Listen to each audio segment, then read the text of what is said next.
All right, I'm going to go team by team in the order that the draft started in. My thoughts. The way I look at teams and how I think they're going to potentially pan out. Okay. Um, do you have a floor? Do you have some upside already in the starting lineup as well as on the bench? Do you have any lottery tickets that can potentially, take you the distance to go to that championship? Reason why we talk about this, guys, is because the lottery tickets, I think, are what make or break fantasy teams. I mean, last year, the champion, Harsh, didn't have really any running backs in starting rounds when we started. And then look what happens. Marlon Mack goes down. Jonathan Taylor becomes a lottery ticket. He picks up James Robinson, who became a lottery ticket because it was just it didn't cost you anything. It was just like, okay, I'm just going to hope for the best with this guy. That combination really was solidified. He didn't have a quarterback all year. What happens? Wentz gets benched. Jalen Hurts, he bids out most, or if not all, of his fab budget on him, which was the defining moment of the icing on the cake to a championship run. So those are the things that I look for. You can't just say, this is my team, this is my starting. I don't just look at starting lineup. You have to have a mix of bench. You have to have a mix of starters. One thing that is getting slept on a little bit, and I think this draft, one thing that I noticed, I think this league is back to waiting on quarterbacks a little bit, and it benefited a lot of teams who waited longer because you can see that there's an extra skill position player because people were waiting on quarterback that they can now feel confident in. So just want to give you a recap on how I do things. Let's take a look.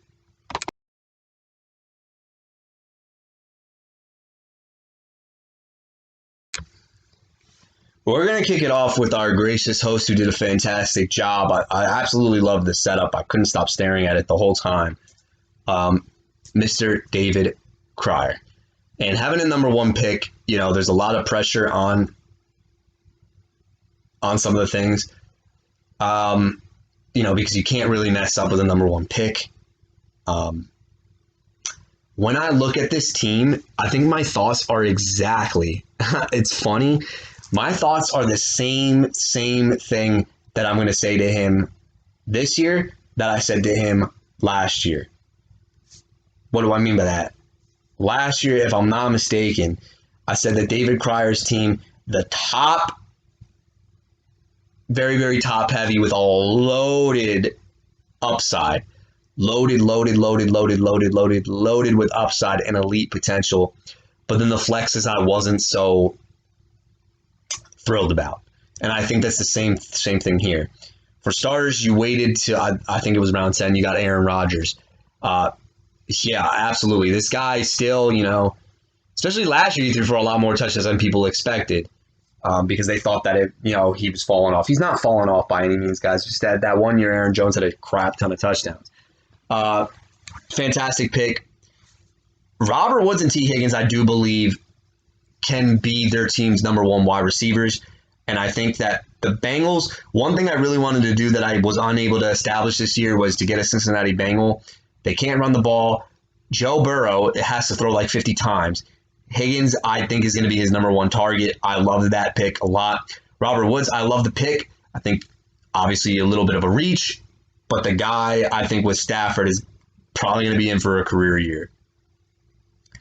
On top of that, you got Christian McCaffrey. We don't really need to go in depth with that. But then your RB2 is Darrell Henderson. This, I think, is where this team could become feast or famine. Darrell Henderson, I am not a big fan of. Even I had Cam Akers last year. Henderson just feels like whenever he gets an opportunity, he finds a way to F it up. That's just my opinion. I don't know what it is. The coaching staff doesn't like him. I know McVay had said something that was never a Sean McVay pick. That was a front office pick. And then what do we do the next year? They take another running back, Cam Akers, in the second round, and then they go out and get Sony Michel. Now, I think the Sony Michel thing is just a what-if scenario, like what if he gets hurt type of thing. I don't necessarily think he's going to start for the Rams, but it's going to be a committee. I don't have any faith, but you're the number one running back right now in an offense that's supposed to score a lot of points. And what else did you do? You wound up with Darren Waller. The combination of Darren Waller, Robert Woods, and T. Higgins is a great, great, great, great, great passing attack. Love it. But then the flexes again is where I start to get a little worrisome. I'm a Jets fan. I loved how you took Corey Davis. Davis is going to project to be the number one guy. They signed him to be our number one wide receiver, and he's already connecting with Zach Wilson. I think Davis always had wide receiver one potential. It hasn't really transitioned into the NFL. I think he's going to be like a boring-esque wide receiver, high-end 3 maybe. I think the volume alone is going to give him relevant for fantasy. I hate Devin Singletary with a passion. The guys like Mike Davis, Devin Singletary, Damian Harris, like they're only guys you should take if your receivers are stacked and you don't have a running back too. I'll never feel comfortable with Devin Singletary. Not to mention the fact that Zach Moss, we know it's going to be between them two, and I think Matt Breida is now there. I don't know. The fact though, this is a little bit weird. You have Dallas Goedert with Darren Waller. I don't know why another tight end was taken, but let me look at your bench. See if you have any guys that could be upside guys that could potentially be a lottery ticket or something that could push your team even farther. Michael Carter, definitely. Carter right off the gate. I didn't like where you took him. I think you could have got him later. But the minute Tevin Coleman goes down and you're a 49er fan, you know it's going to happen. I do think you're going to see more Michael Carter get involved, but I do like Ty Johnson as well. Goddard's good. I would want him in a starting roster. I wouldn't want him on a bench. Boston Scott, absolutely not. I didn't agree with that pick. The Philadelphia backfield just looks like complete poo-poo. Miles Sanders, say what you want about the guy. He's still better than anybody else that they have. And even if he goes down, I think it's going to be like Kenneth Gainwell and Boston Scott or somebody else that they're going to find. Christian Kirk, don't like him either. Kingsbury doesn't like him either. So we saw that once they got A.J. Green. Darrell Williams, love that a lot. Clyde Edwards-Helaire is starting to look a little bit shaky. I did not agree with the Rob Coffey pick of his. T.Y. Hilton is hurt. Do you have a lot of lottery ticket upside guys here on the bench? Not really. I think Carter is going to be flex worthy if he gets an opportunity. Darrell Williams is the biggest wild card because if they keep Jerick McKinnon, I think that means that if Edwards-Helaire was to go down, that it'll be a 2-man committee. But heck, what do I know? The only thing that Darrell Williams really has going for him is that he's been with the Chiefs the longest, which means he can get some opportunities, and then you have the Niners defense, which is going to be a fantastic defense. So Yahoo absolutely loves you because they have you almost at 140 points projected. Now, week 1, you're going to see a lot of over projections. David Kreir, my man, I absolutely have to agree with this team. I think that it's extremely, extremely dangerous on the top end because you have guys that can put up a lot of points. My only concern is mixing and matching some of your flexes. This is the same conversation I had last year. It might be a management move, like who do you start over this specific person, or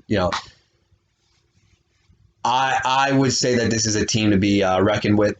Absolutely, no doubt in my mind. This is going to be a team that is going to be pushing for a playoff run. My only concern, like we saw last year, if I want to throw it out, Darrell Henderson has always had health issues, and with Sony Michel being bought in, he could be on a very, very, very short leash. Christian McCaffrey, they rushed him back a little bit earlier than expected, and he had setbacks, and then they shut him down last year. What is his health like? We don't know. I do think that Carolina is going to be a little bit more cautious with the stud. That doesn't mean that he is going to not be an RB1, though. I mean, let's be honest here, right? I got to say, this is a really good team. I think my biggest concern is what happens with the flexes, because I think it's my concerns with this team flexes. And if Darrell Henderson can't get going early on, who's the running back 2 going to be between Singletary, Michael Carter, I'm not going to throw Boston Scott's name. He might be dropped by week 2. And I guess Darrell Williams. I think that's the biggest concern because if Darrell Williams doesn't get going, even though you have an elite quarterback, an elite tight end, and an elite running back, those are 3 recipes for success. And I do think that Woods and Higgins will be fine. If one of those running backs does go down, now you have 3 holes at 2 flex spots and an RB2. Overall, how do I see this happening? My report, does it have upside? Absolutely. Does it have bench upside? Not a lot that I'm seeing. Does it have an established floor? I think the receivers combined with Darren Waller and Christian McCaffrey and Aaron Rodgers have some floor. So I'd say it's like more like a B. Overall, I would give this grade an 88%, so like a B+. Only thing that's missing is a little bit of upside on the bench as well as some flex guys.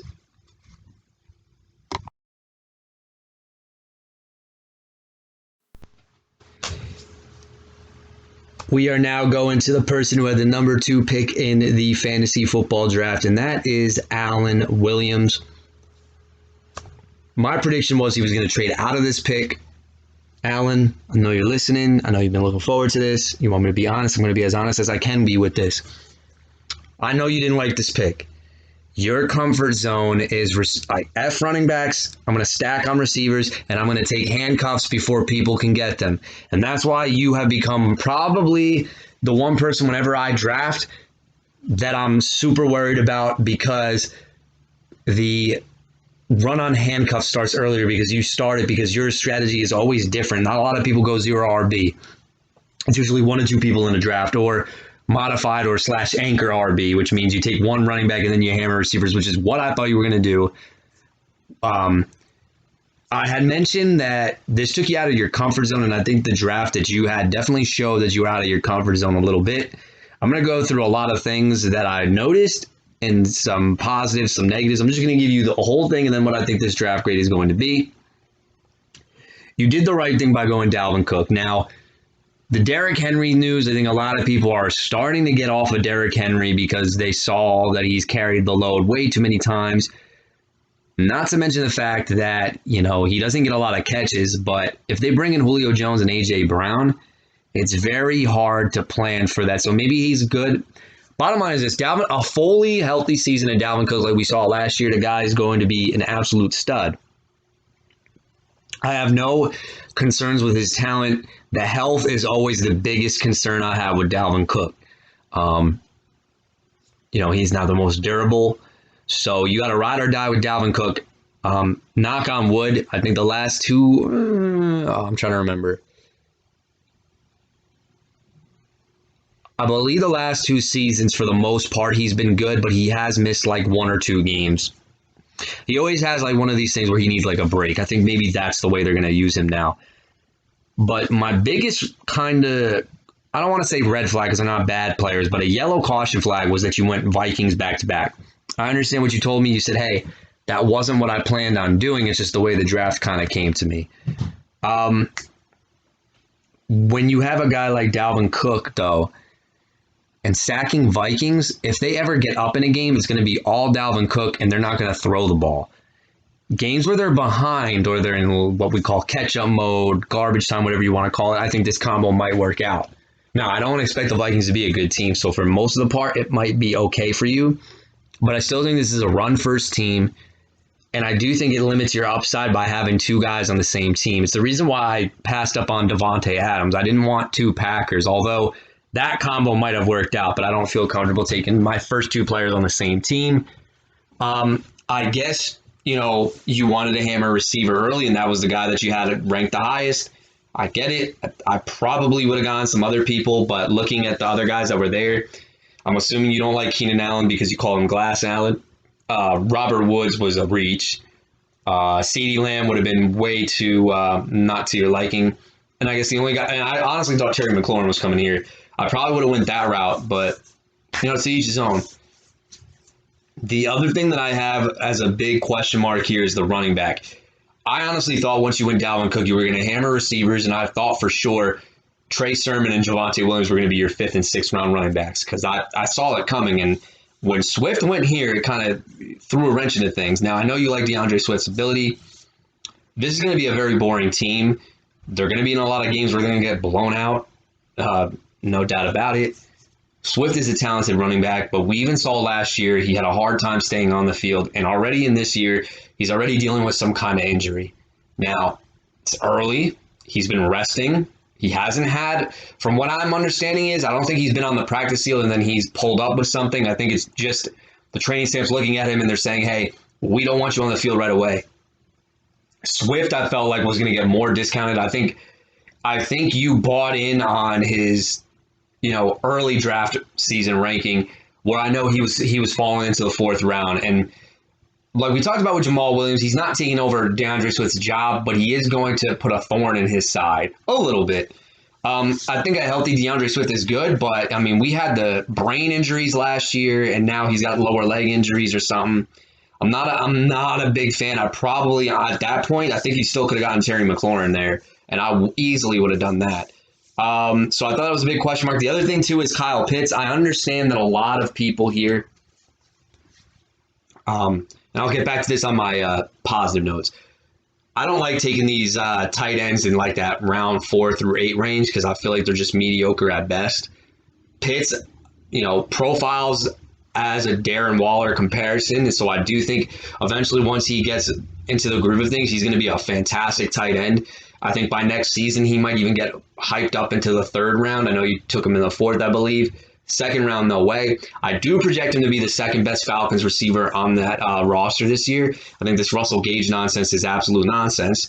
I just cannot take a rookie tight end. I don't care how athletic this guy is going to be. He's still in the learning curve, and I'm telling you right now, don't be shocked if he's the guy who gets all the yards and the bum known as Hayden Hurst, Double H, not Triple H, might steal touchdowns at the goal. I don't know.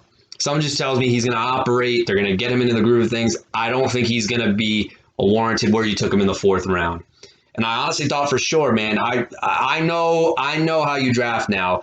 You like taking the hype guys. You're a hype guy at the receiver. I thought Brandon Ayuk was going here.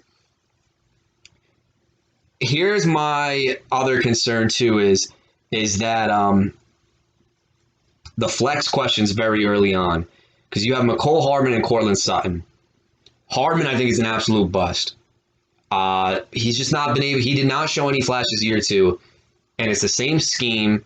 And I honestly just think the only reason they took McCole Hardman 2 years ago was because they weren't sure if Tyreek Hill was going to jail.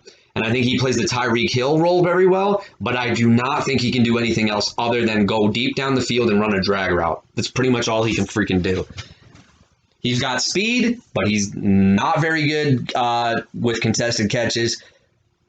He's going to be extremely hard to trust. Now, I understand the return yards kind of makes him a tad bit valuable, but this guy, I don't care. I understand Watkins is gone. But when Watkins was even not healthy, man, he couldn't get anything going, man. I just think Hardman is just a glorified deep threat at this point. Cortland Sutton, I think you got a really good discount on the guy. They might ease him back. He looked really good in the preseason with Teddy Bridgewater. He was able to cut what you love to see. My only concern is this. I said with the Broncos guys, if Bridgewater was named the starter, I love Judy with Teddy Bridgewater because he's a better route runner. Teddy Bridgewater doesn't have a strong arm. He likes to put it pinpoint accurate. Once the guy separates, the ball goes right there, and he has a softer touch. Locke just guns it, which is what you like with Cortland Sutton. Drew Lock and Cortland Sutton, I think, were a good combo. I'm not saying he's going to be a bust, but I do think that he probably has like a floor wide receiver 2. I know when I had him, he was flirting with wide receiver 1 numbers. I think with the emergence of Jerry Jeudy and even KJ Hamler, I do think that it puts a dent in his value just a little bit, especially coming off of an injury. Other things that I have written down here for you. I'm just going through it here. This is what I'm talking about, getting out of your comfort zone, and we talk about the flexes. Usually you're very notorious for taking about at least 5 to 6 running backs on the bench that are lottery tickets, and that's why you're always a late bloomer. And I got to be honest with you, I only see 1 on the bench. As of right now, that's Javonte Williams. Melvin Gordon did not get cut. I did think that at one point I thought it was going to be a Leonard Fournette situation like last year, and then Javonte was going to get the reins. This might... Alan, I'm not hating on it because I do like Javonte Williams. I had him ranked out of the college running backs going into the draft this year. I had him ranked number 1. I had Najee ranked number 2. but I do think that this is going to be a mess of a backfield. Melvin Gordon is on the shortest leash. I get it. But if he starts being productive like some people think he was productive, some people think he wasn't productive. I think with Teddy Bridgewater leading the reins, I think Melvin will be okay. The minute he does fumble, though, I do think you can cash in on this lottery ticket because the coaching staff has already been fed up with Melvin Gordon. They're not going to bring him back next year because he's going to be 30. Javonte Williams is tremendous. He's ready to start right away. But I do think that it's going to take some time because he did technically fumble in week 2 of the preseason at the goal line. My only concern is he might be the 1B back and Royce Freeman is still rostered. I know that's a name that in the fantasy community is irrelevant, but in real life situations, this guy is in on 2-minute drills and he is the third down back. So if you start Javonte Williams, he's touching the ball maybe out of all those running backs 30 to 40% of the time. And I just think that unless you're willing to wait it out and you got the guys to wait it out, it's hard to trust early on, which is why I took Trey Sermon over him. So I don't think there's a lot of lottery tickets. The bench, when we go through it, it's Javonte Williams, Terrence Marshall, Jalen Reagor, Justice Hill, Quez Watkins, James White, and Rashard Penny. Now, you did load up on rookies, and I don't have a problem with much of them. I love the Terrence Marshall pick. That was the one reach you did in this draft, which I do agree with. Sam Darnold's got a lot of weapons to throw to. My only concern, I don't want to be a Nick Tradamus over here because I can't predict the future. This Panthers wide receiver situation is very, very up in the air. According to the preseason, Terrence Marshall has been the permanent slot guy, not permanent 65% of the time. And if you look at what Darnold did with Jamison Crowder last year, he loves the middle of the field. That bodes well for him. But I still think DJ Moore is still the most talented. Robbie Anderson's got the connection with Sam Darnold. So unless Sam Darnold becomes Joe Burrow and throws 40-plus times a game, he also is going to be a little bit hard to trust. The only thing that he can be a little productive, though, they don't really have a tight end. Dan Arnold, don't get me started with him. But Christian McCaffrey is still there. But I love the upside. Jamar Chase got a lot of upside as well. My only concern is as of right now, he's third in the pecking order. He eventually is going to be number 1. That's without a doubt. I love Boyd over the middle of the field, and I think Higgins already has that connection. Jamar Chase sitting out for college a whole year. He's got to get used to it. You can see that he's dropped a lot of passes. I think it's all nerves. I don't think he's bad. And I'm not buying into the report whoever said that Auden Tate would play over him. Jamar Chase would really have to run the wrong route or drop a consecutive amount of balls for that to happen. But you are going extremely risky with this draft, and there's a lot of things that I'm very, very, very down on. If this team is to succeed, there's a lot that needs to happen. Number one, because Dalvin Cook is taking over the reins as your elite guy, DeAndre Swift has to be healthy. That's number one. The minute he goes down, you're forced to play Javonte Williams, which right now is kind of a question mark. Maybe classic Allen, maybe towards November he's all right. But worst case scenario, I think you got to rely on James White. And James White hasn't been relevant in 3 years. And the flexes are extremely alarming as well. I think McCole Hardman might even get, because you do express patience. I think you're going to cut him by week 7. I just don't see it anymore with this guy. Sutton might be okay, but then I think Terrence Marshall might be your flex guy. And then does Jamar Chase, get through the rookie humps, right? Because he's already dealing with it. I think taking off of school for a year due to COVID, I'm not, knocking the guy down for that. I think it's going to be a work in progress. And I didn't even mention the fact about your quarterback, Matt Stafford. I came around to him once Cam Akers went down, and they're already signing Sony Michel. What does that tell me? They don't trust Darrell Henderson. They're going to have to throw a lot to be successful. So I think he'll be okay. Overall, I do think there's a lot that needs to happen. You're relying on a lot of rookies to make this team successful. But this is not a classic Allen team because your running backs are set, and it's all the receivers with question marks, which to me, I think is even more riskier than that because at least with zero RB, you plug and play whoever. Now you got to have to figure it out, and it's a lot of management. I give this grade a C, but I do think if the upside does hit, I think Jamar Chase, number 1, and DeAndre Swift, I think, are the two biggest starting X factors. And the guy that you would need to kind of break out on the bench is Javonte Williams, and maybe sprinkle in a little bit of Terrence Marshall. But I give this draft a C. Right off the get-go, I am not very high on the construction of this team. I think that there is, I'm trying to use the right word to describe it. Every team's got some sort of upside, but unlikely upside, I guess, is what I'm going to go here with. And I don't like stacking two players early on. It kind of limits your upside as well. There's a lot of question marks with this team, which is why I'm not so big on it. I'll give it a C. They do need, if this team is to ascend and win the division or make a playoff run, it's going to be because of three things. Number one, Jamar Chase is actually Jamar Chase, who everybody thought they were getting in the draft. Number two, I think that it's Kyle Pitts is actually a stud tight end, and you are getting a good floor. I would give his best comp probably Darren Waller rookie year numbers. If he can kind of sustain that, I think that's a good pick at that round. And last, but absolutely certainly not least, Javonte Williams would have to overtake Melvin Gordon or become the Broncos' lead guy while Melvin Gordon either becomes a healthy scratch or an inactive, which is possible, but you need those three things to hit. If those do not hit, I think there's a lot, unless you trade away some players, I think there's a lot of question marks.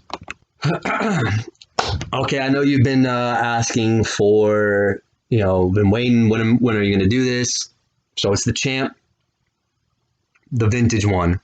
And in vintage fashion, went with a vintage pick. You start off the draft with Antonio Gibson.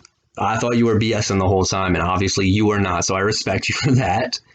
But I would have never taken this guy that early, man. I mean, you are sipping the Kool-Aid. Gibson, I do think, is by far Washington's best running back. But to take a guy who I'm telling you right now, I believe he is by far the most talented. But Ron Rivera seems to have they want to utilize him all over. They want to give him the Christian McCaffrey treatment. I know you're buying into that report. I get it. But my friend, I don't know what will happen if this team starts trailing in games. I think you can see J.D. McKissic, thus kind of limiting his top-end RB1 upside where you paid for him.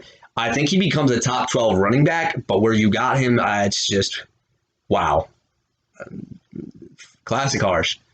So I wrote some other things too. The other thing is, to go along with that, your running back two is Gus Edwards. I think you did a good job by avoiding the running backs from rounds 2 to 4, because those guys, I was kind of fading most of them.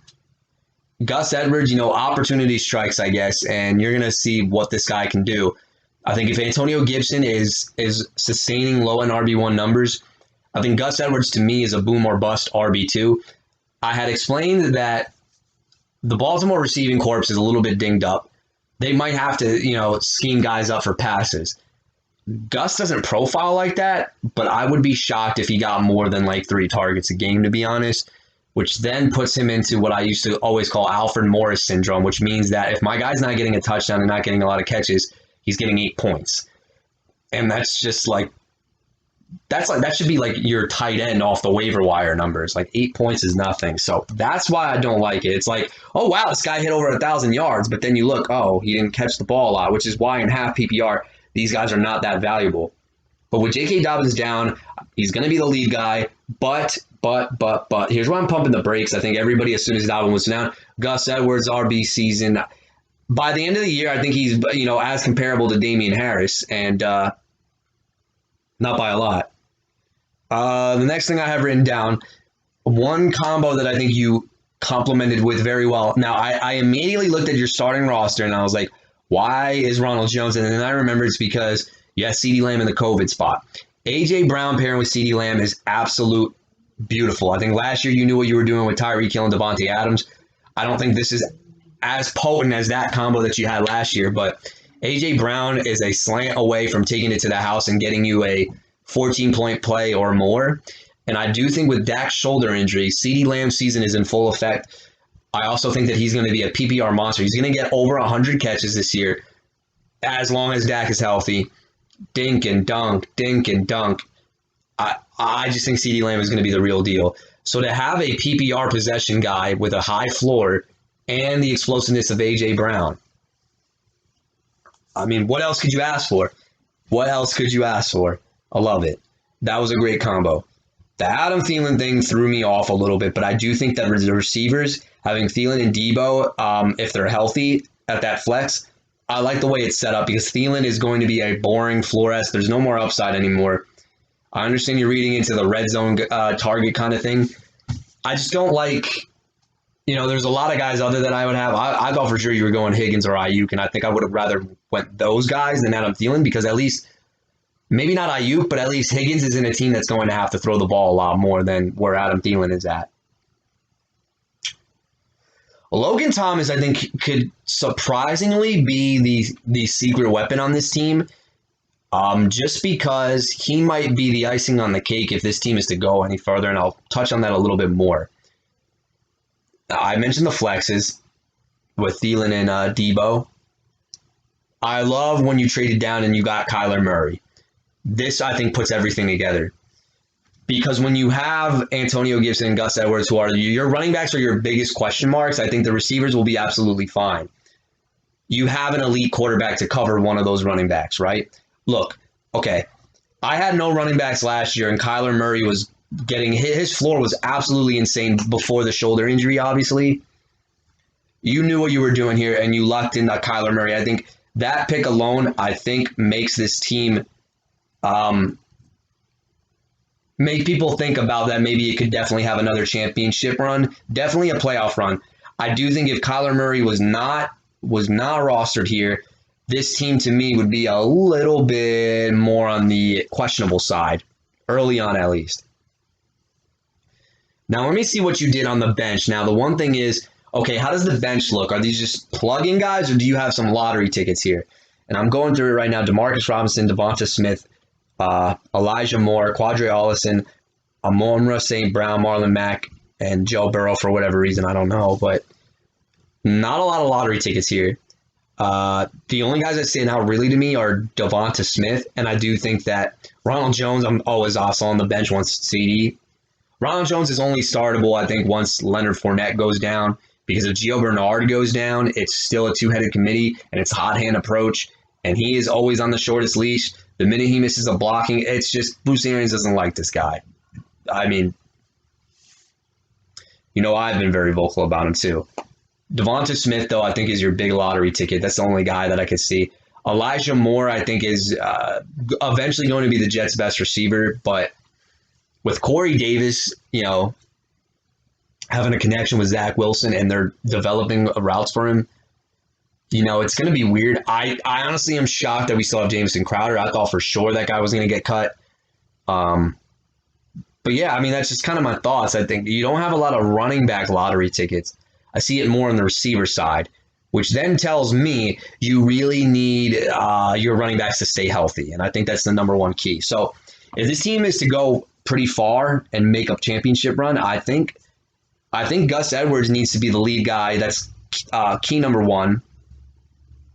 I think Murray's fine. Another key for it to go a little bit further, I'll throw it out here. CeeDee Lamb needs to be what everybody thinks he's going to be. Point blank. And honestly, other than that, there's not a lot that really needs to happen. Oh, okay. I'll put the obvious one. Antonio Gibson needs to be where you took him. He needs to finish as a top 12. If those three things happen, and I'm already expecting everybody else to hit their floors, I think that this starting roster is pretty good. And you really have Devonta Smith really that I only like on the bench. So from a starting standpoint, I give this lineup a solid B+. The bench lottery upside, though, I think is very, very minimal because you're relying on a rookie wide receiver, and usually our lottery tickets, we want them to be running backs. And I know you dabbled in a little bit. I'm not buying into Quadre Ollison, and that's not me saying because I have Mike Davis. I'm just not buying into it. And Marlon Mack was the other guy that you took.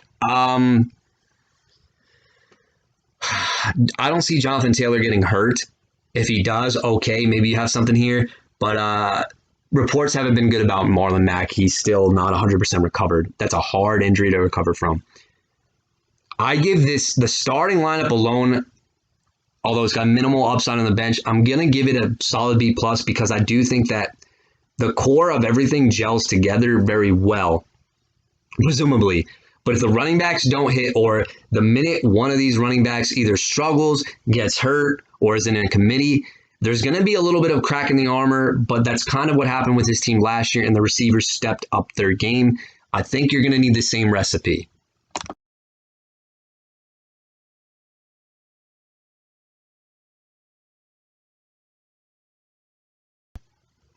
So talk around the fantasy community is that everybody is really, really liking this team. You yourself have told me that you loved your draft, and I know you say, hey, that makes me a little bit nervous. Let's just dive into the nitty-gritty here. This is David Sutton's team, who picked at number 4. Thanks to the vintage one, you were rewarded with Alvin Kamara. Now, bottom line is this, okay? Alvin Kamara, I don't think will ever reach the amazing potential he had with Drew Brees with the dump offs. But make no mistake about it, Michael Thomas, I think, doesn't play this year. I just think the guy lost motivation to play football again. Hot take, I guess. Not even really a hot take. But he's still an absolute bona fide running back one. He's not really my cup of tea, to be honest. But I think with all the uncertainty behind him, he makes a great, great case to finish as the RB1 this year. He's probably going to lead every single running back in catches. His floor alone is going to be spectacular. Absolutely is. I think he's going to be a really, really, really good running back for this new Saints. The only thing that does worry me with him a little bit is in the red zone if they still start using that Taysom Hill stupid package, because Taysom Hill is no longer the starter, which then tells me Sean Payton wants to keep that weird freaking package that he always uses with him that's completely annoying and needs to go away. But he's fine. I know you hated this pick. I would have too. Joe Mixon. Look, all you need Joe Mixon really to be is give me a floor of 10 points at least. That's all I'm asking for if Alvin Kamara does Alvin Kamara things. I get it. You then lucked into a lot of hype receivers that are going to be the X factor here. Here we go. It's McLaurin, DJ Moore, and Brandon Ayuk. So when I look at this, the only thing that I'm kind of having trouble understanding is, are these guys going to have floor, or are they going to be upside guys? There's a lot of mix up here. This is what I'm going to go into detail with. Terry McLaurin. Okay, I don't know why the hell you got him at round 3. I don't know what Allen was thinking. Thought for sure he was going to get him. Ryan Fitzpatrick, new quarterback in town. He's better than Dwayne Haskins, Taylor Heineke, Alex Smith, and Kyle Allen. We know that. Ryan Fitzpatrick, whoever the number 1 receiver is on another team, he makes him look good. Okay, if you want to go back to Ryan Fitzpatrick track records, a little bit of a blast from the past over here, ladies and gentlemen. He made Torrey Holt a wide receiver 1, made Kevin Curtis a wide receiver 1, made Stevie Styles Johnson a wide receiver 1, made DeAndre Hopkins and Andre Johnson. He kind of had both of them. Hopkins is a high-end wide receiver 2. Andre Johnson still finished as a wide receiver 1. Then gets a phone call to the New York Jets. Brandon Marshall and Eric Decker were both wide receiver 1s that year. Then he came back and didn't practice. Then he sucked. Okay, so skip that year. I hated that year. Screw that year. Get rid of him. He goes to Tampa Bay. Mike Evans, wide receiver 1. Then in the Dolphins, he made Devontae Parker relevant. That's all I need to say is he made Devontae Parker relevant. Terry McLaurin's going to be just fine. I don't know with Ayuk and DJ Moore. I think they're great picks, but I don't know what you're getting out of that. And when you say, well, what do you mean? I don't know if these guys are going to be floor PPR guys or are they going to be studs. DJ Moore, look, I've had him pretty much every year and I like him. I had to pass up on him because Cooper Kupp was still available. I don't know what his role is in Carolina. Last year, I thought I was getting the possession monster. And then turns out he only had 67 catches and they used him as a deep threat. And I'm thinking to myself, why is Robbie the possession guy and he's the deep threat? They didn't utilize that very well. Trust me, I was pissed off when he wasn't doing anything. And Terrence Marshall gets brought in. I thought DJ Moore was going to be the permanent slot guy. It looks like that role is going to be Terrence Marshall's. Unless Darnold is throwing 40-plus times a game, I have no idea how these 3 guys are going to coexist. I think Moore is the most talented by far the most talented out of any of the other two receivers. He runs probably one of the crispest comeback routes I've seen in a while, although he does push off a lot. I love DJ Moore. I love everything about DJ Moore. I don't know what his role is going to be, but the first game with Sam Darnold, dude, he led the team in catches, and it looked like Robbie was kind of utilized as the backseat guy. I trust Joe Brady to scheme the guys up right, but just be wary that you might get a boomer bust season again out of DJ Moore. That's what makes me concerned. I do think Ayuk is the same way, but in a different pattern. I don't think Ayuk is a deep threat. What I think about with Brandon Ayuk is the games where the 49ers are running down people's throats, I don't know how much volume he's going to get. Ayuk is a great route runner. I think he's going to lead the team in receiving yards. Maybe not receptions if Kittle stays healthy, though. But I am 110% all about where you took him. I think that these guys will sustain value for you. I don't know how, though. I don't know if this is making any sense to you. I don't know if they're going to be boom or bust guys or if they're going to be substantial floor guys. I think the biggest question mark is DJ Moore, even though you know I love him. I was shocked to see TJ Hawkinson because I'm not really a big tight end guy, but this guy needs what everybody's saying, dude. They have nobody to throw to. He should eat. He should eat, but I don't like to invest in tight ends that high. Here's my biggest question mark with the way your team is set up is flex management. Flex management. And what I mean by that is right now you have Russell Gage. It's either going to be between him and Damien Harris. And I personally, I don't like Russell Gage. So let me go on to it. What does the bench look like? You have Damien Harris, Mike Williams, Henry Ruggs, Tevin Coleman, Justin Jackson, Tyrell Williams, Donovan Peoples-Jones. Well, right off the bat, you got two red flags, which I'll get to in a minute. But one of the red flags I am actually buying into, and I'll get to that in a second. Damien Harris is Alfred Morris 2.0. If I'm not scoring a touchdown, I'm getting you a minimum of 4 points, but a maximum of 8. I hate those guys. The only way I draft those guys is if I went 0 RB and I said, okay, all my wide receivers are stacked. Put my running back in here right now as soon as possible, plug and play, and then I'll get lottery tickets. I don't like getting Damien Harris as a bench guy. To me, there's no upside there, and I don't even like throwing him in my flex. Because if the Patriots aren't blowing a team out, I just hate this guy's floor. His floor is like 4 points, but his upside, I don't even know what that is, like 17. Damien Harris, I wanted to do a video, but I got too lazy. The guys like Damien Harris and Mike Davis are only guys you would fit in for 0 RB teams or what we call like modified 0 RB or anchor RB. So in other words, I just need somebody to hold down my RB2 slot, and then I'm going to get lottery tickets, and once those guys hit, I can put you back on the bench. That's the way I feel about Damien Harris. So I hate him and constructed in any other roster way. I hate those guys. Two red flags I want to talk about are Mike Williams and Henry Ruggs. Why I say red flags is both of them, to a point, still carry a lot of upside, but it's people are already out on both of these guys, and it's either prove it to me. This is a prove it year. Are you legit or are you not legit for both of them? I want to start with the guy that I'm totally out on, and that's Mike Williams. I said ever since his year 2, this guy is nothing more than a jump ball receiver. He doesn't run very crisp routes. He has to rely on his vertical ability and comes down with a catch. And what happens when he comes down with a catch? He gets hurt all the time. It's the same thing we're going to see. He's then going to get regulated to the bench. Jalen Guyton and Josh Palmer are then going to take over. I'm completely out on Mike Williams. This guy, every time he puts up a 20-point game, you get excited. Wow, he was great last week, and guess what happens? He either gets you 2 points. No. I am not about the Mike Williams pick. The Henry Ruggs pick, though, people look at it, oh, it's your classic. It's the Raiders. They took him because of his speed, and they're already out on him because he didn't do much last year.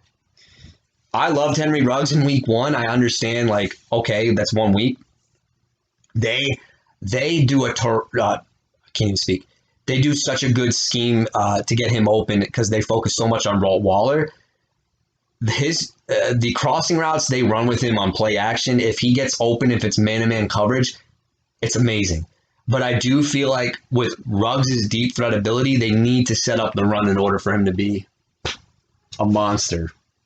I think that makes sense. because I like Ruggs. And I think that it's not fair after a rookie season that people are already out on him. I think he's got blazing upside. We haven't heard any negative or positive reports at all. So I guess you take it as, I guess, no news means good news. I know Brian Edwards is the one who's getting a lot of hype out of camp, but they really need somebody else other than Darren Waller to step up. And, they drafted him. They're going to design plays for him. And I do think, good news too, I do think that the Raiders are going to be a pretty bad team this year, considering they didn't do much on the defensive side of the ball. So Mike Williams, I hate, but I actually have some optimism with Henry Ruggs. Don't get me started on Tevin Coleman. You'll get 2 games out of him. And Justin Jackson, the only thing Justin Jackson has going well for him, to be honest, is the fact that the other 2 guys, Larry Roundtree and Josh Kelly, didn't do anything to take away his job. I do think that if one of those guys looked pretty solid in the preseason, Justin Jackson would be an easy cut for the Chargers. But what do we know? Those guys didn't do jack shit, which then tells me, Justin Jackson, congratulations. You secured a spot on the LA Chargers roster once again. If anything happens to Austin Eckler, I think it's going to be a committee, but they're going to have to rely on Justin Jackson, and he's a guy who doesn't really stay healthy. So I don't really see a lot of lottery tickets here on the bench. So with that being said, I think that your bench is more of mix and match guys than they are lottery ticket upside guys. So I think the bench gives you a floor. The most upside I see on the bench is if Henry Ruggs has a good year. I can't with Tevin Coleman anymore, dude. Yeah. My grade for this right now, I think we don't know what we're getting. Is this a boom or bust team, or is it a very floory team? I think the running backs give you a good floor. The receivers, I have no idea if this is boom or bust or floor. I think starters are okay. The bench, though, I do think is more of a, I'm going to play guys by matchup for the time being and see if there's any upside here. For that, I'm not overly excited about the team, but I absolutely don't hate the team. I think it's a very standard team. I'm going to give it a solid B.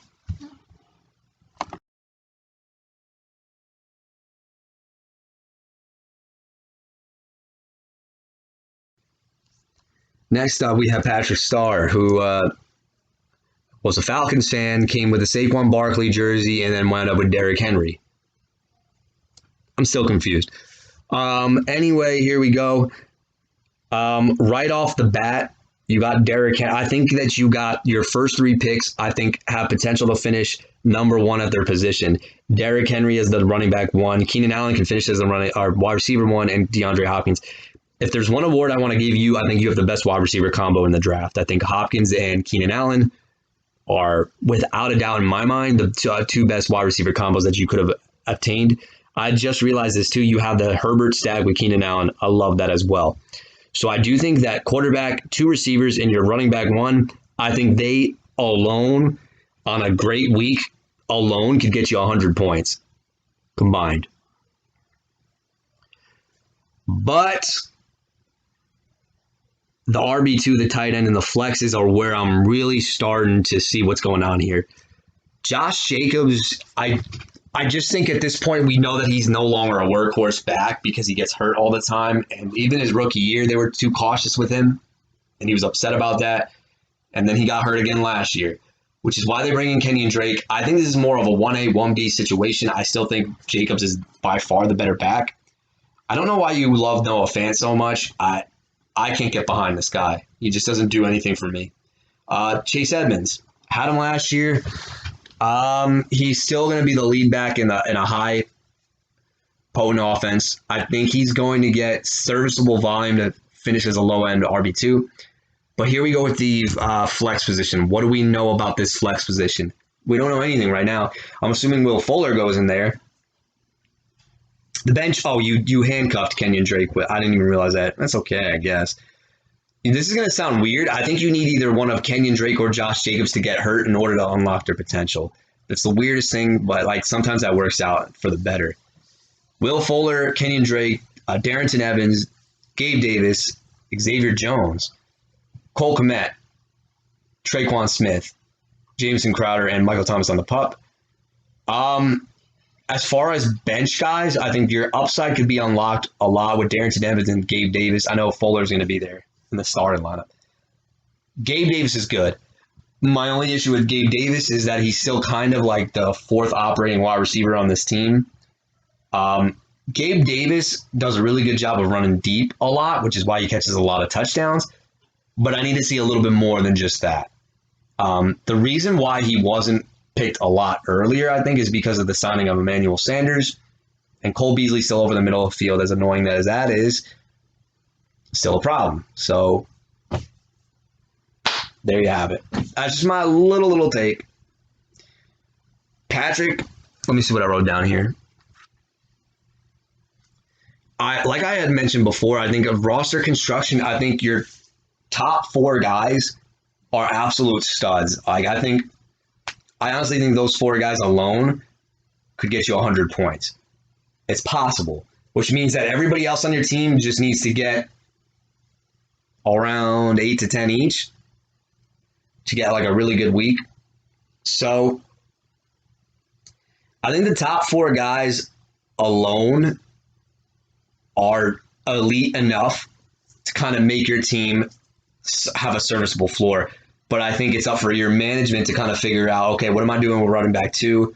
If it's still going to be Jacobs, or do I move Edmonds there and then I mix and match my flexes? So I do think that it's going to come down to management, because I do think that the top four guys are good. How do you manage the rest of the squad? So the top half looks great, and then the bottom half, not so much. With that being said, the X factor to me is Will Fuller, because I like your top four guys. I don't think they become busts. But if Will Fuller can become Will Fuller of 2020, this team is going to be an absolute pain to kind of go toe-to-toe with. But that also, the second X factor, I think, is can Justin Herbert not have a sophomore slump? Can he not rebound? Can he continue his success from the rookie year? That's my other thing. So we'll wait and see. Patrick, I'm actually going to give you a solid B-, because I think the top half is good, but it's up for those other pieces to kind of fall in place for this team to become a championship team.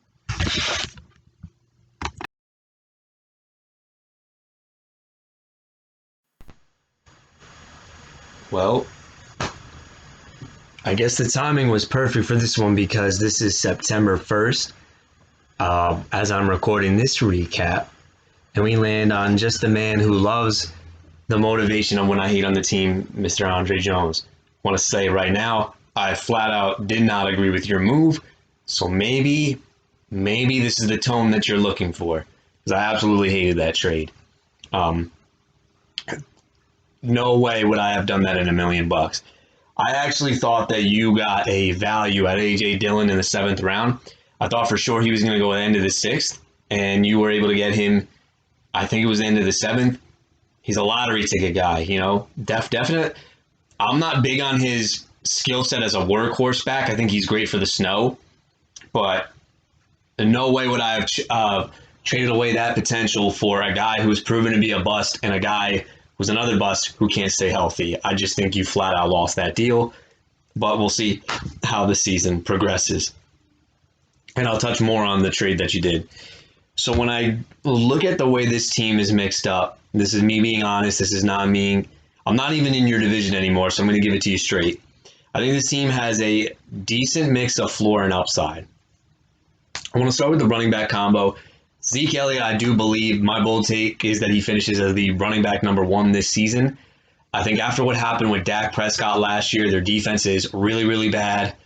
Mike McCarthy is a pass-first guy, but I do think that Zeke is more motivated than ever to have a career year this year after what he saw Tony Pollard did. I think that was the inspiration, the motivation that he needed to lose a lot of weight and get back onto the playing field. I like Zeke Elliott. Now, you went with David Montgomery as the RB2. This is a guy that you're trusting, because without David Montgomery, you don't make it to the playoffs last year. Everybody's going to remember the 4-game cake slide stretch. You know, those last 4 games were absolutely amazing. No doubt about that. I think the guy, although his rookie year had a lot of hype, nobody wanted him the year after he got hurt. And if he gets volume, I think he's pretty good. But I think he is just a floor play. I'm not buying into this Damian Williams hype. I think Damian Williams was only very good because he was with the Kansas City Chiefs. Tariq Cohen still being on the pup list. Matt Nagy wants to feed this guy, and rightfully so, because without him, they're relying on a rookie quarterback in Justin Fields or Andy Dalton. And I think that their identity might change a little bit. There's going to be a lot of scheme plays. I think David Montgomery is a boring floor RB2, but comparing him with Ezekiel Elliott, I think it makes a nice combination. If you look at the games when Tariq Cohen was involved, David Montgomery wasn't anything special. He was getting like 8 to 10 points. I think that's what you can kind of expect this year. But I think his floor might get pushed up to the 10 to 12 range, which for a running back too, you'll take. So I guess that's what I kind of see out of David Montgomery this year. That's what I'm talking about. You got a mix of upside and some floor. And I think you did the same thing with your receivers.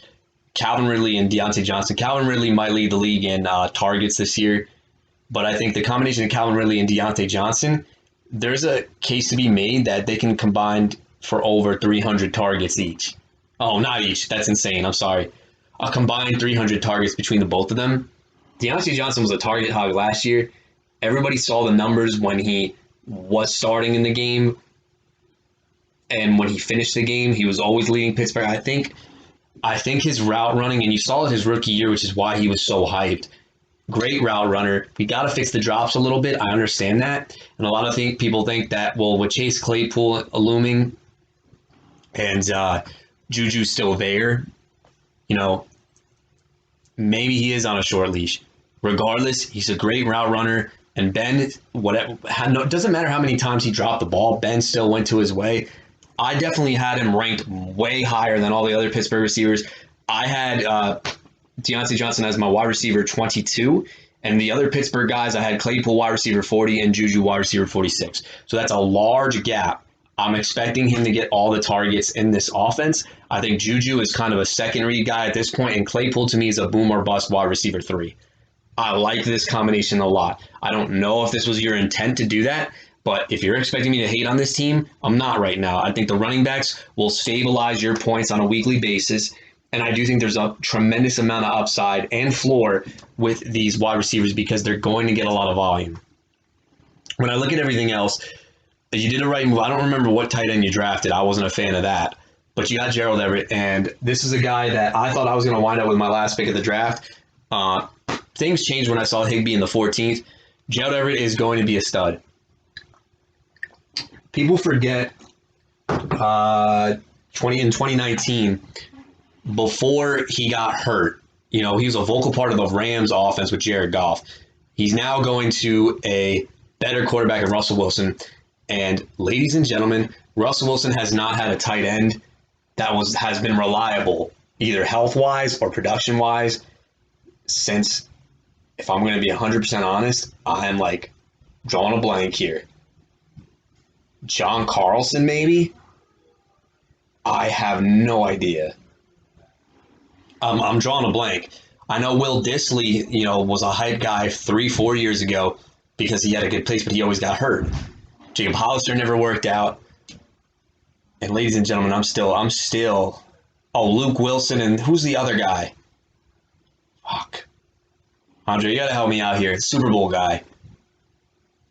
Oh, Jimmy Graham. Okay. That's what I'm talking about. Jimmy Graham. I'm sorry. Why? He wasn't even on the Super Bowl team, so I was thinking of somebody else. Jimmy Graham, though, I think Gerald Everett could be Jimmy Graham in Seattle, which for a pickup, you'd take that anytime. Gerald Everett is kind of like that Waller-esque hybrid. He can line up on the outside. He can line up on the inside. His blocking's not the best. I get it. But I do like this pickup a lot. I think this is a tight end that, because it's a tight end, you'll plug and play him every week. But he is by far going to be a guy that Russell Wilson is going to rely on. The other thing is, this is going to be an up-tempo, fast-paced offense. I think that a lot of these guys, Lockett, Metcalf, and I'm even going to throw Everett, might set career highs in catches. Lockett might be the only one who's a little bit iffy, just because I think he's had a 100 catch season. But I think the other two definitely. Flex. Okay, this is where I think things went wrong after that deal. Now, I think that you have Hardman starting. I think no. I understand with return yards, he looks like he could have an established floor with a little bit of upside. But I think the only reason they took McCole Hardman, and I said this on Allen's podcast, is because they didn't know if Tyreek Hill was going to jail the year that they took him. He is a guy who's fast. He runs two routes, a go and a drag. He cannot run a post very well unless it's a zone coverage. He does not beat a lot of man-to-man coverage. He's not that strong either, so, when people press him, he's kind of irrelevant, and he can't contest catch very well. He is literally only there to do one thing, and that's to be Tyreek Hill's replacement. You saw last year when Sammy Watkins went down, this guy did not make an impact, and I do not think that is because he wasn't getting playing time. I think it's because he hasn't developed into a wide receiver. I just totally out on this guy. I'm not about it. I think the only guys that you want on Kansas City obviously are Kelsey and Tyreek Hill. He might have maybe one or two games this season where he pops off. That's understandable. Not about it, though. Robbie Anderson's going to be interesting. Like I said with DJ Moore, with them going out and giving using a draft pick on Terrence Marshall, it's a Joe Brady offense. Do they keep the same balanced attack? Well, like I said to David Sutton, I don't think these guys have an established role. I think it's just literally Joe Brady has a play called for each and every single one. Robbie Anderson, started off hot and then cooled down significantly toward the second half of the season. He then got back up because DJ Moore, I don't remember, was it an ACL or something else, but he was obviously done for the year. It was late in the season, by the way. Everybody likes Robbie because they know the Sam Darnold connection. My only concern, though, is he was the number one guy with Sam Darnold, and he was used as a deep threat. Robbie Anderson wasn't the guy who ran the most deep routes. It was DJ Moore last year. Now, I'm not saying this is a concern. That's just like I told with the DJ Moore segment on David Sutton's team. I just don't know what the hell the role is with these guys, because even last year when I was trying to look into when I had DJ Moore, all of them split the same amount of slot reps, target share. It was very... Everybody's getting a piece of the pie. The only kind of thing that I want to have a little bit of pushback on this pick, though, is if Terrence Marshall becomes a permanent slot guy, I do expect him to kind of be the third down movers guy. I don't know where that leaves DJ Moore and Robbie Anderson. It might just be guys played by matchup. Also, you have a healthy Christian McCaffrey.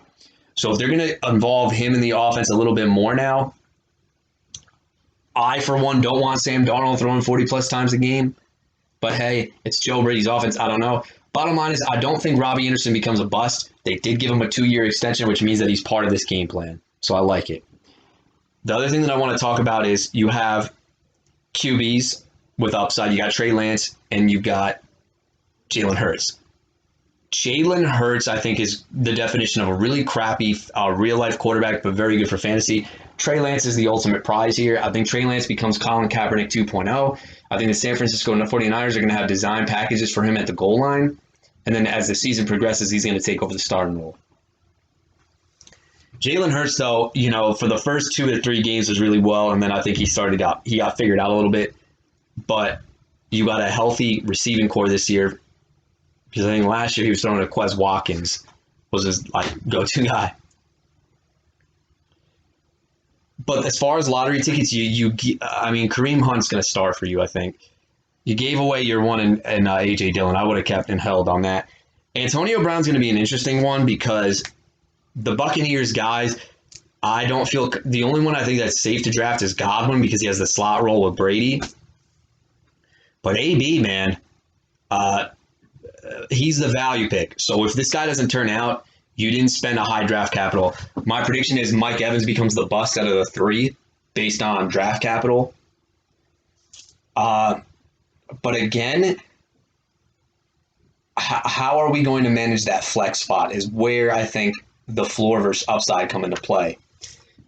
You're gonna realize by week 1 McCole Hardman should never be starting on anybody's fantasy roster, and I think your last flex is, do I want Kareem Hunt or Antonio Brown? So I think the guys that I can see being starters and having a little bit of upside for you are Kareem Hunt, Antonio Brown. Ramondre Stevenson, I'm just going to ignore that. I think the guy looked great because it was against second-string and third-string guys because J.J. Taylor also looked pretty good. JJ Taylor, by the way, next year is going to be the new James White for this team.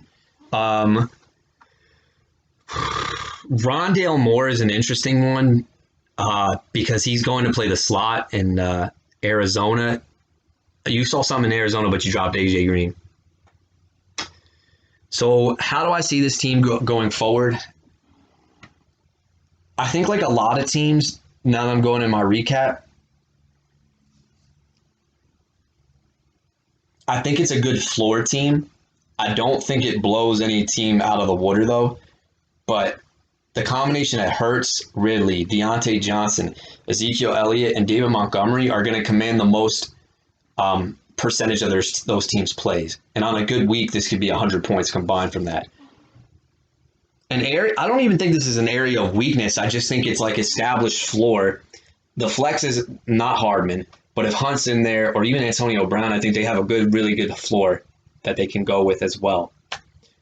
My grade report card, I have this at a B. I gave it a B minus because the A.J. Dillon trade did take away some lottery ticket upside because you love to see these lottery ticket guys pan out. I mean, that's how you win championships, guys, is these guys just get the starting reins and boom, out the door.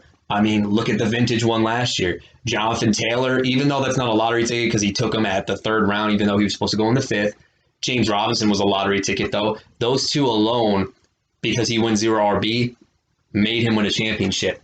And I do think, we see it time and time again. If you don't have the established floor running backs, man, it's very, very, very hard to win. And having those upside guys to go along with that, you need that upside lottery ticket. The only one I can kind of see that from on your bench as of right now is Kareem Hunt.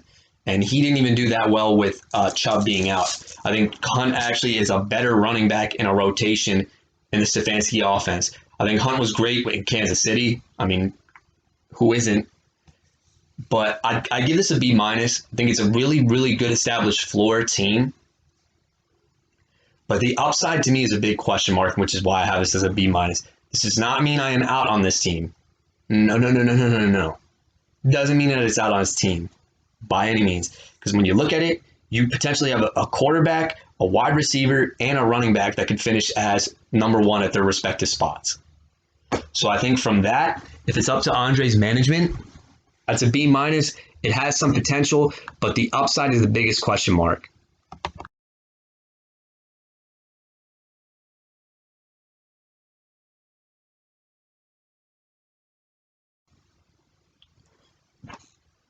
All right, so Alex, you've been blessed with the kiss of death from Harsh because apparently that was his favorite team. Let me see if I can find reasons to why this is going to be a good team. Look at the pros, cons, do whatever. Right off the bat, you must like to gamble because your starting running backs are two guys who wet the bed last year. One being hurt, the other just stunk. Saquon Barkley and Miles Sanders. You're obviously looking for a bounce back from both of them. I get the reasoning behind taking Saquon Barkley. I had him last year. He burned me. Done with the guy. Good luck. That's all I have to say to you. Miles Sanders, on the other hand, this is a guy I feel like has potential where we look back and say, I think we were all wrong about Miles Sanders. He's going to get the opportunity. The guy always shows flashes of taking one to the house. His vision isn't a problem. It's just fumbles and I don't know. I don't like this Eagles team. I mean, you probably don't like it either, but I just want to put that out there pretty much. Then we have at receivers, the Devontae Adams pick, though, I really think makes this team. If Saquon Barkley can get going, deadly combo between those two. Then we got Lamar at quarterback. I think you got him at a decent value. He might have to run for 2,000 yards this year. This team is receivers already hurt. The only guy he has is the guy you took is Mark Andrews. I think Mark Andrews is kind of a fluke. 2 years ago, I'm not really that big on him. But if we scroll down, you got Mighty Miles, Gaskin. So you got two guys named Miles. Gaskin, I think by season end is going to lead the team in rushing. I wasn't buying into this Malcolm Brown nonsense. Malcolm Brown is such a tease. But I do think Gaskin when it's all said and done, is the best Miami back, and he might just be a really, really solid running back to have in fantasy. But the flexes make me nervous. I don't like Marquise. Oh, man, you're all in Baltimore. I don't like Hollywood Brown. Last year, we thought he was going to ascend. I think it's not even really his skill set. Lamar's just not very good at throwing outside the hash marks. But the bench, though, I didn't even touch on Laviska Shenault. I think this guy will break out this year because he's going to be Trevor's security blanket over the middle of the field. Bench, you got some lottery tickets. Sony Michel, I like. Zach Moss is not a lottery ticket, and I'm going to tell you why.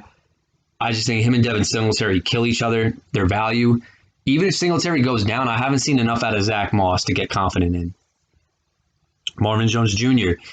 There's a potential that the Jaguars support 2,000-yard receivers. I just don't know which two. My money would be on Shenault, and then it's a combination between Marvin Jones and DJ Chark. Who Marvin Jones was a great value.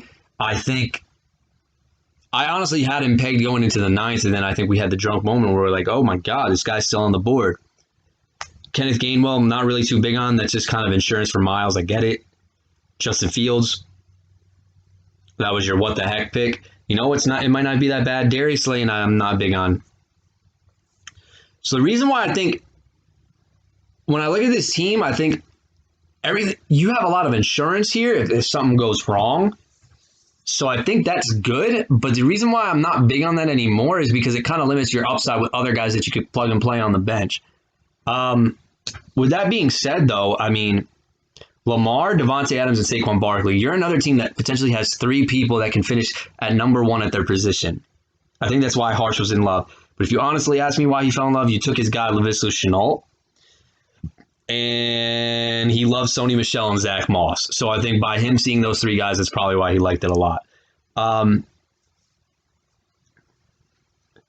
The X factor here, number one, is Barkley's health. Because I think that Lamar will stay healthy to a most point, and he'll give you a good floor. Barkley has to stay healthy. The minute Barkley goes down, you got to hope that somebody becomes a breakout, absolute superstar, because I had trouble with this guy last year, man. I mean, it was hard to rely on other people when he went down. I'm just going to state the facts. But you probably knew that already. That's my number one X factor. The other thing, too, is Mark Andrews has to be Mark Andrews of 2 years ago because you're putting stock in Lamar Jackson already. Those targets got to go somewhere. So I guess Mark Andrews could be that guy. And I think the other third X factor here is one of Myles Gaskin, Sony Michel, and Zach Moss have to become the clear-cut lead back.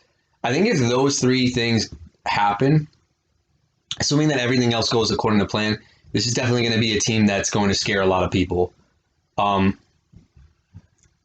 thing that I do like, if Gaskin stumbles and doesn't do much early on, or Marquise Brown doesn't, you've got guys that you can plug and play. Like, I think Michelle could probably be valuable week one. I think that Marvin Jones is the same guy. So you have a little bit of flexibility right off the bat. I think the main thing, I know this goes with every team, but this team in particular is health. If this team stays healthy for a full season, this is a really, really, really deep team. I'm just going to say it, man. It's a really nice team. So I could see why Harsh was kind of gung-ho about it. The only thing I could say is that there's going to be kind of a flex conundrum if Myles Gaskin kind of stumbles out of the gate. We have the one, the only. This is a decent team if healthy. Rob Coffee at number 8. I'll give it a B+. All right, Mr. Coffee, I'm going to break it down. When I look at this team, I see a safe floor team with some sprinkled in upside. But my only concern with this team, if I'm bringing out any concern, is it might be a little too floory for some people's likings.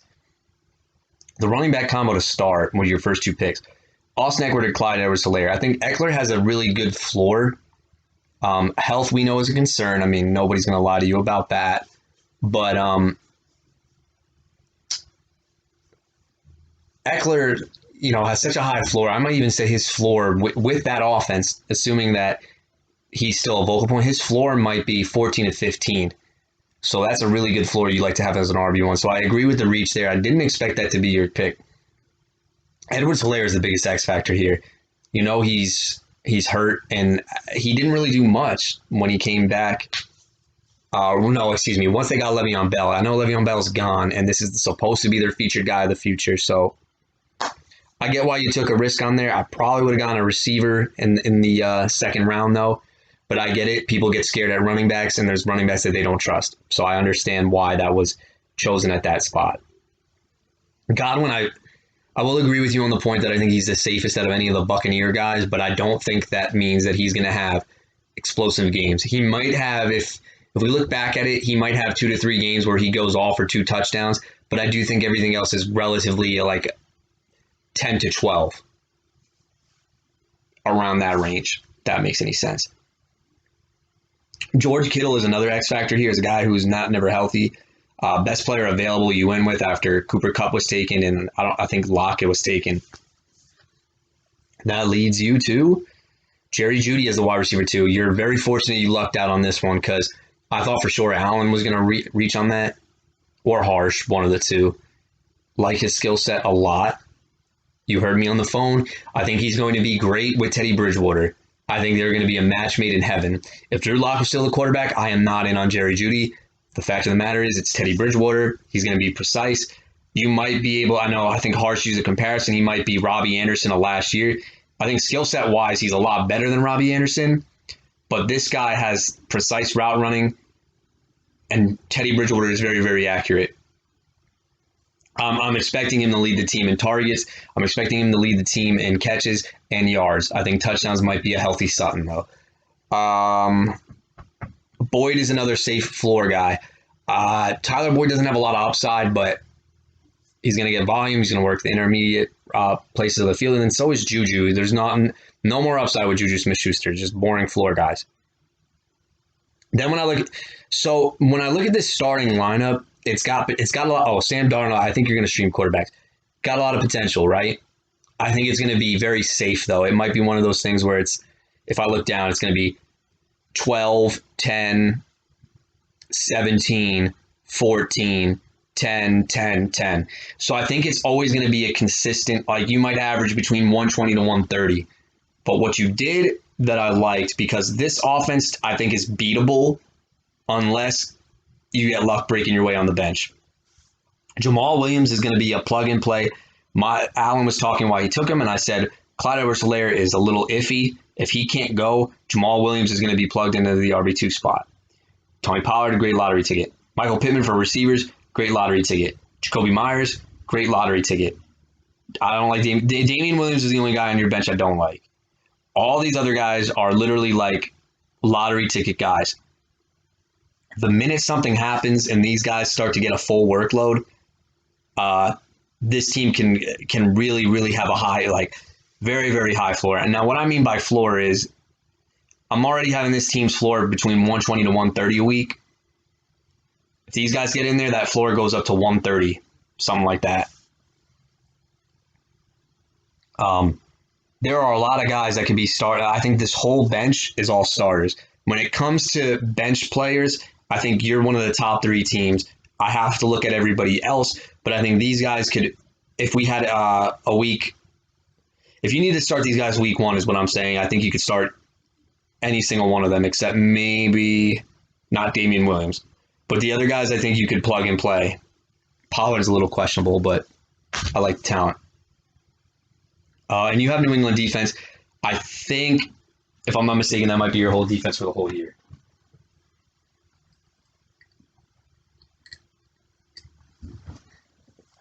All right. Well, things that need to happen, the X Factor's got to be Clyde Edwards-Helaire. If he gets the workload in a Kansas City Chiefs offense, this is going to look pretty solid. But I'll pump the brakes a little bit. If he goes down, I don't think you're out of the woods yet. Or you got Jamal, Tony, that could definitely go in there. So I think you're covered on injuries.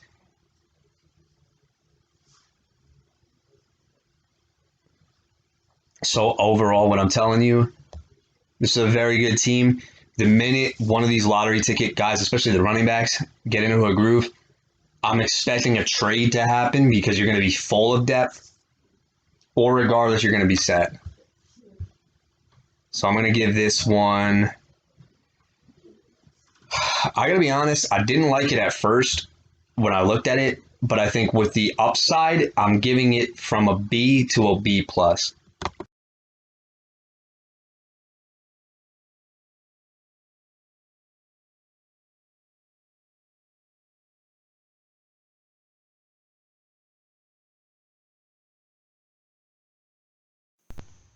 Okay, this is now my third day doing this draft recap, and I gotta be honest, I'm getting tired of this. I had to stop short yesterday due to the storm. I hope everybody's okay. I hope their properties, nothing got damaged. 10th pick of the 10th pick of the draft was Johnny J. Fresh. I'm gonna start right out with it. Starting out with a tight end is extremely hard to build around. It's something, I don't care who it is. It's a no-no for me, because then you have to hit on every pick, and your starters have to be bona fide starters. Like, they're not guys that you're questionable. Oh, do I have to put this guy? The way I also view a tight end, if you're taking it in like the top 3 rounds, it's like having a car with a PS2 in it. Yeah, that's cool, but I don't need it. There's only literally 2 to 3 tight ends in the league. Some people, the way I look at it is, all right, that's cool. Everybody else is the same. You guys can fight over the other 3. Other people like Johnny look at it, I want an advantage at that specific position. Now I'm going to trust my management. I'm going to trust. It's hard to do it. The fact that you traded multiple times, you have the right process going into this. How did you execute? Let's break it down. You went Kelsey. Apparently, I didn't even think I was that big on Najee Harris when I talked to you. All I remember from that beach trip was, I think you asked, wouldn't you go Clyde Edwards-Helaire? And I said, no, I don't trust him. Najee Harris is getting the bulk of the carries. He might just finish as an RB1. I don't think I jumped out of my seat and went, yo, this guy's going to be a stud.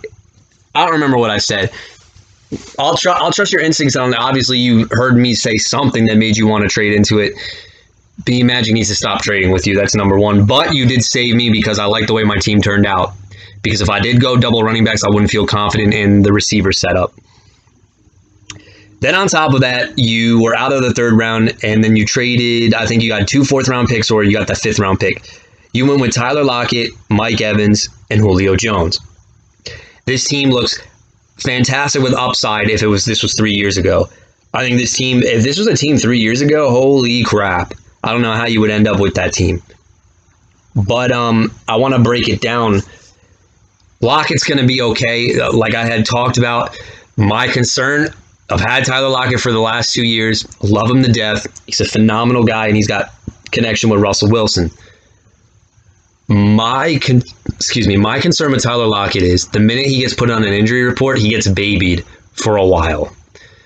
After that explosion against the Arizona Cardinals that everybody remembers, where he just dominated. I think he had like 20 catches or something like that. The man, after that, suffered a knee injury or was dinged up a little bit, and they give him the baby treatment. He becomes a decoy. He's already with a groin injury. He hasn't played all preseason. Hopefully it's precautionary, but the minute he gets on an injury report, just be very cautious that this could be a decoy situation. But you got to love him because he single-handedly can win you weeks. And he's Russell Wilson's most trusted guy. So I'm never going to hate on Tyler Lockett, but this is now 2 years in a row where he's been on the injury report, and he's been, to say the least. Because if I'm not mistaken, up until week, was it 17? Yeah, 17. He had the 2-touchdown game, but way before that, I think he had like a stretch of 4 or 5 games where he was kind of quiet for Tyler Lockett standards, from what I remember. Mike Evans, okay, I don't like him. if you're viewing it, well, Nikki, I got Kelsey as my receiver 1, Tyler Lockett as my receiver 2, and then Mike Evans as my receiver 3. Fine. My only concern is Mike Evans, Chris Godwin, Rob Gronkowski, Antonio Brown. This guy should be going in the 5th round, not the 4th round. He, to me, is another boomer bust guy. So you have Lockett and Mike Evans that are 2 boomer bust guys. I think what's interesting that you did is you do have Brady. So if Brady goes off and Mike Evans doesn't do anything, you kind of split the difference there, I guess. I don't know if that was intentional or Brady just kind of fell into your lap. The interesting stat that I'm pretty sure, because you love little Twitter notes, when Antonio Brown came to the team, Mike Evans led the team in targets and had the best production. But then the playoffs happened and he was the worst one, and then it was Godwin who took off. Now, people think it's because he was dealing with an injury, but like when you're in the playoffs, dude, like you should be healthy by then. And then the last piece that's trying to complete this monster that you got going here, Mr. Julio Jones. I don't think he's lost a step, but I for one have never been a big Julio Jones guy. Nothing against him. I mean, last year he had some big games last year, but he also left the game early on a few of them. We'll see how health manages with him in Tennessee. But he's going to be a part of this offense, I guess. Najee Harris, we talked about. Raheem Mostert has never played a full 16. I think he did it maybe once on his breakout year when he was a waiver wire pickup. But I think San Fran knows that they need a 1-2 punch. He can't be a workhorse back because he's built like a track star. His body's not meant to hold up in a workhorse role. He's explosive. Kyle Shanahan finds ways to get his explosive players, so that's fine. Durability is the only reason I think why. And I think I get it. I think with your strategy, you needed a running back, so you pulled him up the board. I know he was going in the 7th and 8th round ADP because everybody likes Trey Sermon, which is fine, but I absolutely hate your last flex in Brandon Cooks. Now with the bench, I look for kind of guys who could be plug and plays and starts. My assumption is Nyheim Hines only gets started in your lineup if something ever happened to Raheem Mostert, and then you figure out the rest later. James Conner, I liked him as a lottery ticket, and then everybody started talking him up like June, July, and people came down on him in August. Don't remember what round you got him in. He, to me, has never... Somebody brought up, I was listening to a podcast, that he actually wasn't as bad as people thought last year, and that's okay. If he has the Kenyon Drake role, then you're winding up with an RB2, so great pick. But this is another guy who doesn't stay durable, so I think lottery ticket-wise, it looks good on paper, but I don't know. I don't know what to think of James Conner. I for one, thought he was only good because he saw a lot of volume. I don't think he's going to see a lot of volume in Arizona. I think they don't run the ball a lot either. I think people look at what Drake did in the month of November and December, but let's not, like, he got all those touchdown guys because Murray's shoulder was effed up. So they wanted to feed their running backs. They didn't want Kyler injuring the shoulder while he's running. Just my takeaway.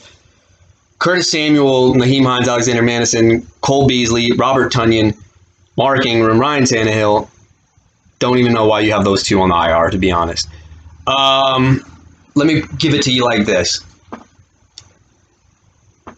I don't see a lot of bench lottery ticket upside league championship guys on this team. I think the starting roster, with the exception of the last flex, looks like it should, I emphasize should, have a decent floor. Not very big on these bench guys, though. Curtis Samuel, I have no idea how he's going to get utilized in Washington. Somebody made up a good point. Ron Rivera is his coach again. Some people might look at that, okay, yeah, he's familiar with him. But he didn't do anything with Ron Rivera. He was pretty bad with Ron Rivera. It took Joe Brady to kind of unlock his skill set. Who knows? My guess is that he would play the slot in Washington.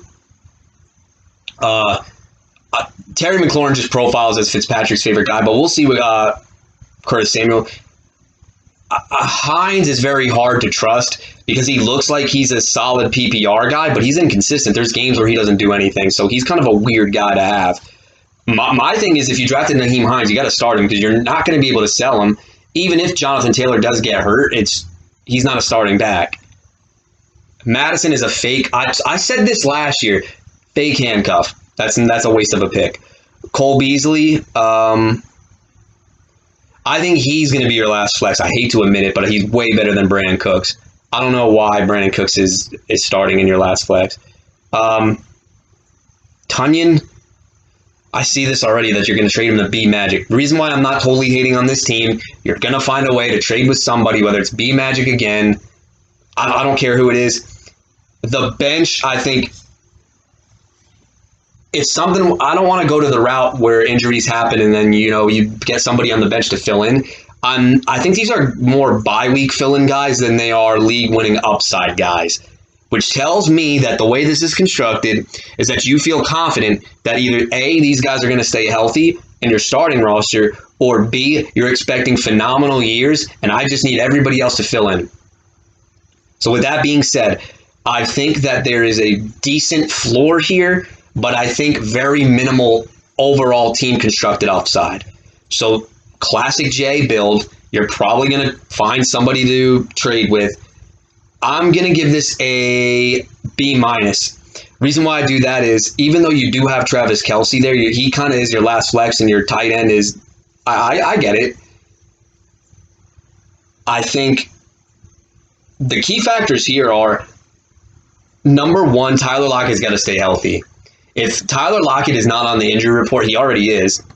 But if he doesn't get dinged up in any game, you got a wide receiver one without question. You might even have a top 5 wide receiver if the Seattle offense is as advertised. They're saying it's going to be up-tempo, fast-paced, something they've never done before. It's not going to be the boring Brian Schottenheimer offense, which is cool. Najee Harris, I do expect him to be just this. Doesn't matter how good he looks. He might just be like Melvin Gordon 2.0. He's just going to be fed volume. It was a great trade. I can't believe you talked B Magic into that. But, I don't know what to expect from Julio and Mike Evans. Mike Evans, from a week standpoint, should be good.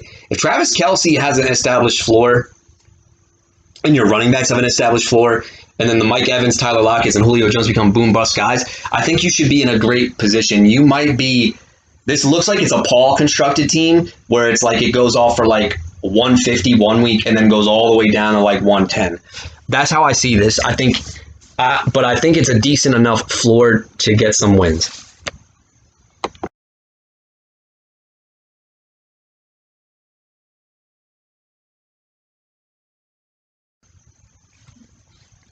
Next up, B Magic, the Magic Man.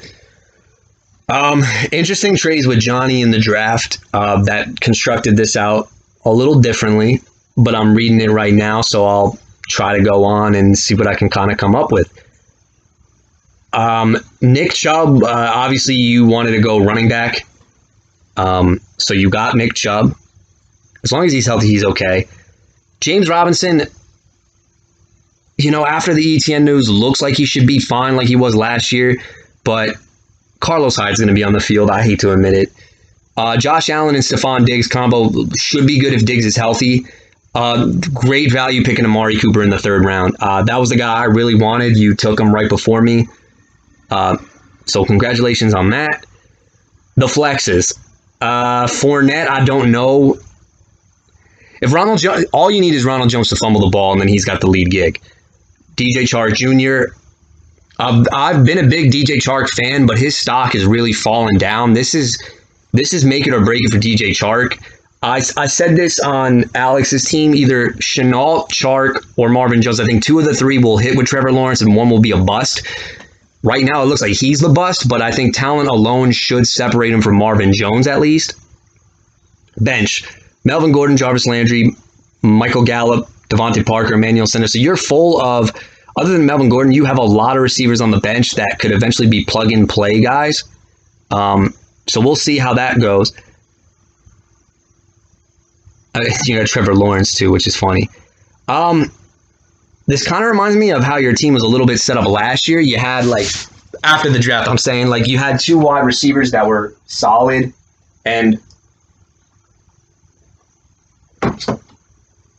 my only pause here is the running backs between Nick Chubb and James Robinson. If those teams get far behind, they might get taken off the field.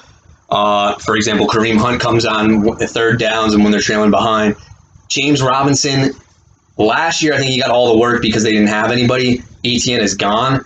I'm telling you right now, Carlos Hyde, and you're going to kill me for saying this. I actually do think Tavon Austin becomes like a gadget player that's going to piss you off. So, I just realized you got a lot of Jaguars on your team. Jonnu Smith at the tight end spot, that would be the New England tight end I would definitely bet on. Well, this is an interesting team. If you are to make any runs, I think the first and foremost thing that has to happen is James Robinson actually needs to be James Robinson of last year. If you get that production alongside Nick Chubb, you should be having a really established floor at your running back spot. I know Cooper and Diggs will be absolutely fine unless an injury happens. Flex is where I think this team is going to have to figure some stuff out. Leonard Fournette is going to be hard to trust as long as Ronald Jones is healthy. DJ Chark, is this guy going to be what we thought we were getting last year? Everybody thought he was going to be a wide receiver one, and he just flat out busted. Remember Allen? But I think DJ Chark might be an X factor, but if he busts, I do think you have decent replacements in Melvin Gordon, Jarvis Landry. You got guys you can figure out. So my overall theory here when I'm looking at your team, I think you have a lot of good guys you can play by matchup. You don't have any upside running backs, and I think that's because this is your second time in this league. The handcuff running backs or the backup running backs with a lot of upside get taken a lot earlier than expected. So that's my thought process. If Josh Allen does what he does, James Robinson does what he was last year, and DJ Chark doesn't become a bust again, I think this team is a team that a lot of us are sleeping on. I think your team's going to have a decent floor, but that lottery ticket upside, I don't remember who you had last year. I think Cole Beasley might have been that guy that kind of was like your secret weapon that took you to the championship. There probably was something else that I'm missing. I can't honestly remember. But who is going to be that secret weapon for this team? Who knows?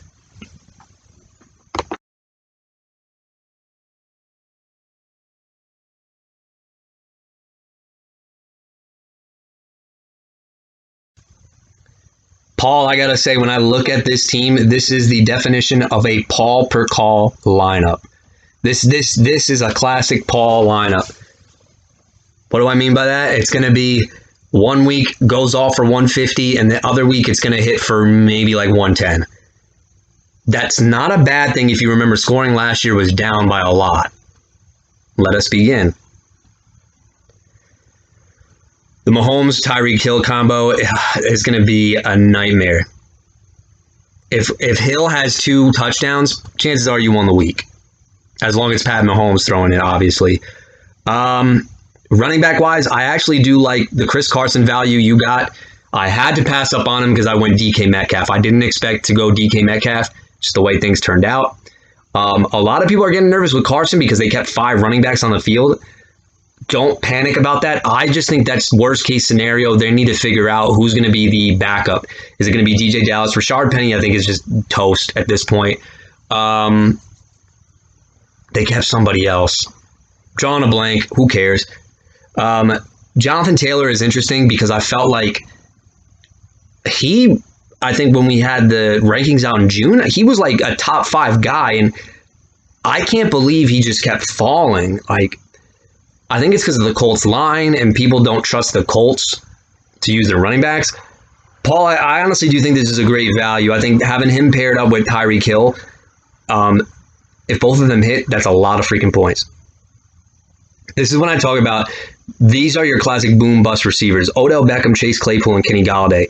For one, Paul, I'll start with the bad news. I absolutely hate Kenny Galladay with Daniel Jones. I think that's a bad signing by the New York Giants.